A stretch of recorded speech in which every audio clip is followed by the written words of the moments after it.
Dan ini lakukan secara berkala teman-teman. Ketika nanti tumbuh lagi, cabuti lagi, jangan biarkan rumput itu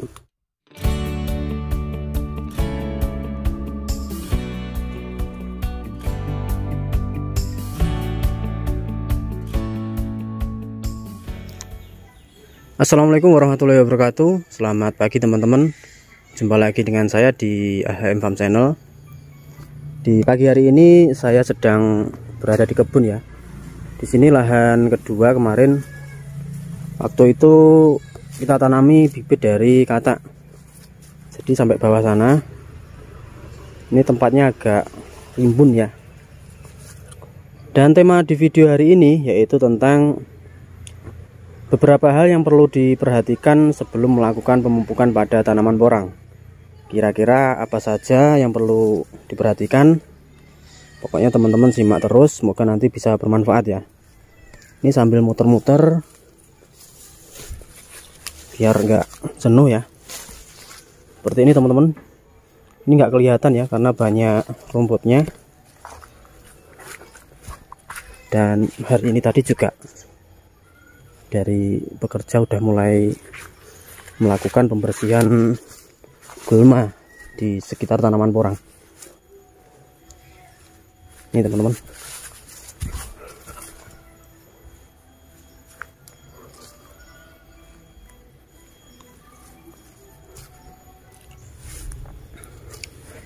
Dan beberapa hal yang perlu teman-teman perhatikan ketika akan melakukan proses pemupukan itu yang pertama, pastikan tanaman porang itu sudah mulai mekar daunnya ya.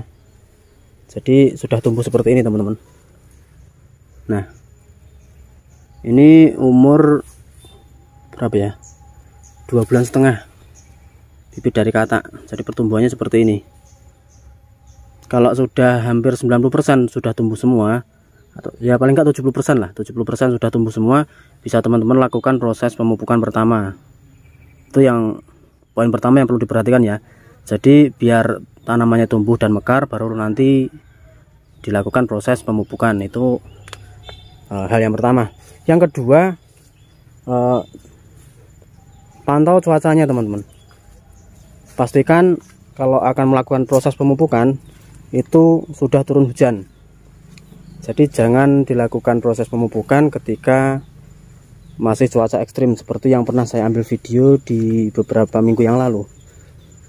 Tidak ada hujan tapi dilakukan proses pemupukan itu sangat berbahaya ya, karena dari pupuk sendiri sifatnya agak panas, nanti bisa menyebabkan apa ya, biasanya itu timbul bercak pada daun teman-teman. Bahkan yang lebih parah itu bisa menyebabkan busuk pada pohon. Jadi jangan dilakukan pada saat cuaca ekstrim. Pertumbuhannya seperti ini bibit dari katak teman-teman. Nanti kita cek sampai bawah ya.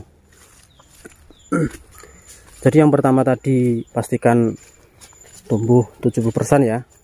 Syukur-syukur 90% sudah tumbuh semua, baru bisa dilakukan proses pemupukan. Setelah itu cuacanya, kalau cuacanya ekstrim di pending dulu, tunggu nanti sampai mulai turun hujan. Dan yang ketiga teman-teman, ini yang paling penting. Kalau teman-teman lihat di sini, ini banyak sekali rumput yang tumbuh ya. Jadi gulmanya sangat subur. Bahkan ada yang melebihi dari tanaman porang seperti ini. Ini kalau kita lihat padahal sudah tumbuh tunas kedua ya. Ini rumputnya lebih tinggi lagi, lebih subur lagi. Dan di poin yang ketiga ini yang paling penting banget teman-teman. Dilakukan pembersihan pada lahan atau dicabuti rumputnya, dibersihkan gulmanya, baru teman-teman lakukan proses pemupukan. Entah pemupukan pertama, kedua maupun yang selanjutnya, yang terserah mau berapa kali dikasih pupuk. Yang terpenting dibersihkan dulu rumput-rumput yang tumbuh di sekitar tanaman porang. Jadi seperti ini. Ini tadi sudah mulai dibersihkan ya, yang dari bawah ini. Nah itu udah kelihatan bersih-bersih, nanti kita cek. Jadi setelah dibersihkan itu baru dikasih pupuk. Karena kalau tidak kita bersihkan ya nanti kurang maksimal teman-teman. Jadi nutrisi yang terkandung dalam pupuk itu tidak diserap secara maksimal oleh tanaman porang. Jadi dibagi-bagi dengan tanaman yang lain. Rumputnya nanti juga ikut subur-subur seperti ini ya. Ini sudah melebihi dari tanaman porang seperti ini teman-teman. Dan untuk menghemat biaya pembersihan gulma atau pembersihan rumput ini bisa teman-teman lakukan sendiri atau mungkin bisa dibantu kerabatnya ya, entah adiknya atau kakaknya atau mungkin siapa. Yang terpenting jangan terlalu banyak pengeluaran pada perawatan tanaman porang. Harus dipertimbangkan supaya nanti ketika kita panen juga keuntungannya lebih banyak. Dan jangan pakai herbisida teman-teman. Jadi obat kimia yang berfungsi untuk membunuh gulma atau membasmi gulma, jangan pakai itu ya.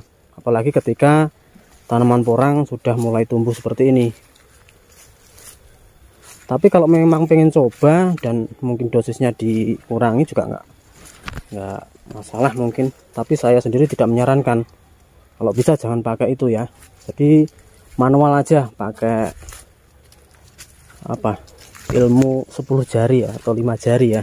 Jadi pakai tangan ini, dibersihkan manual aja pakai tangan seperti ini. Ketika sudah dibersihkan teman-teman, ini pertumbuhan dari bibit katak ya, yang ukuran 300 ke atas seperti ini teman-teman.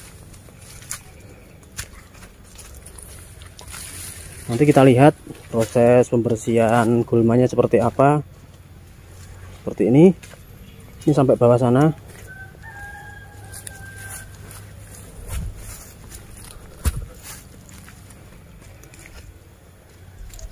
Nah ini teman-teman.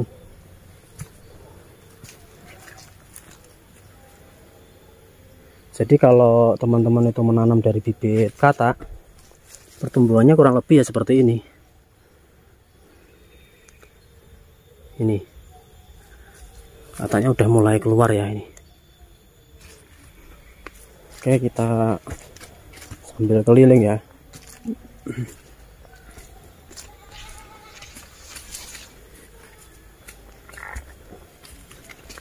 Jadi kalau belum kita bersihkan tadi yang bagian atas ya kelihatan kayak nggak ada tanamannya. Tapi ketika sudah dibersihkan seperti ini teman-teman, tanamannya udah mulai kelihatan subur-subur ya. Kalau sudah bersih seperti ini, nanti teman-teman bisa lakukan proses pemupukan, entah pertama atau kedua, itu tergantung dari teman-teman sendiri ya. Sampai sana nanti bibit dari katak ini.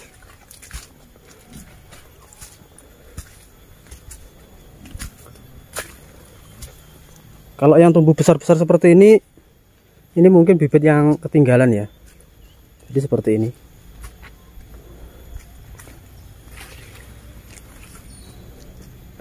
Nah ini bos besarnya sama teman-teman yang membantu membersihkan rumput.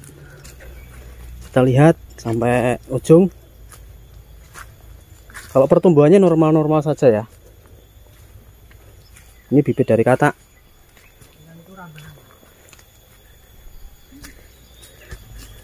Seperti ini teman-teman. Dan kalau biasanya tempatnya agak rimbun, ini kalau teman-teman lihat di atasnya agak rimbun, itu batangnya itu agak tinggi-tinggi seperti ini. Tapi kalau agak terbuka itu agak pendek-pendek, cuma bagian batang lebih kokoh. Kalau tempatnya agak rimbun ya tinggi-tinggi seperti ini. Sedikit ngos-ngosan teman-teman. Ini ya, ini batasnya. Sampai sana lagi. Sekarang kita lihat ya proses pembersihan gulmanya seperti apa.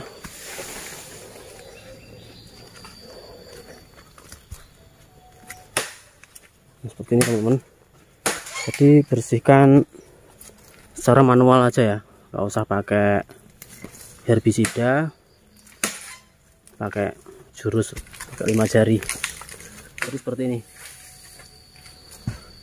Dan ini lakukan secara berkala teman-teman. Ketika nanti tumbuh lagi, cabuti lagi. Jangan biarkan rumput itu melebihi dari tanaman porang. Karena kalau kita biarkan nanti rumputnya yang tinggi-tinggi, maka nanti akan mengganggu proses pembesaran umbi. Umbinya kurang maksimal. Nah, kalau ini bukan porang teman-teman, ini namanya suwek. Kita cabut aja ya. Nah, ini jadi dibersihkan secara manual. Karena kalau kita lihat, kita biarkan ya seperti ini tanaman porangnya nggak kelihatan.